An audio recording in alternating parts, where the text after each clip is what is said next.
Bonjour à toutes et à tous, bienvenue sur mon compte The Tarot Reader in Paris. Alors avant de démarrer la découverte de la deuxième carte du Tarot de Marseille, la papesse, n'hésitez pas si vous avez des questions, si vous souhaitez des consultations privées, de regarder mon Insta The Tarot Reader in Paris. Alors c'est parti pour la deuxième carte du tarot. Alors la papesse est une très très belle carte qui a beaucoup de secrets. Qu'est-ce qu'on l'on peut voir sur cette carte? Tout d'abord, l'on voit une femme plus ou moins âgée. Il y a un voile qui cache son visage et ce voile un petit peu constitue les secrets de cette carte. Cette femme connaît beaucoup de choses et elle les garde pour elle. Et aussi, regardez, il y a un livre posé sur ses genoux et son regard ne regarde pas le livre. Le regard est plutôt pointé vers la gauche.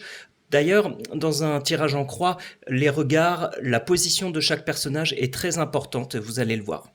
Et regardez, donc le regard est plutôt vers la gauche, elle ne regarde pas le livre et c'est très intéressant parce que qu'est-ce que ça veut dire?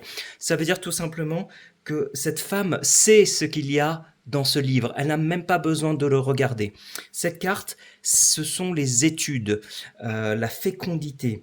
Lorsque vous avez un tirage notamment sur le désir d'un enfant, quand vous avez la papesse dans le tirage, c'est une très très très bonne carte.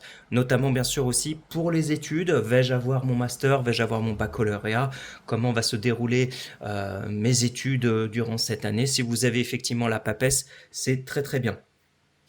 La papesse, comme le battleur, est plutôt une carte neutre. Elle a besoin des autres cartes pour savoir si effectivement les secrets, cette femme qui pense à vous, cette carte de fécondité, grâce aux autres cartes, nous pourrons voir si effectivement la papesse est plutôt positive pour vous ou plutôt complexe. Voilà. Euh, on peut aussi parler des couleurs.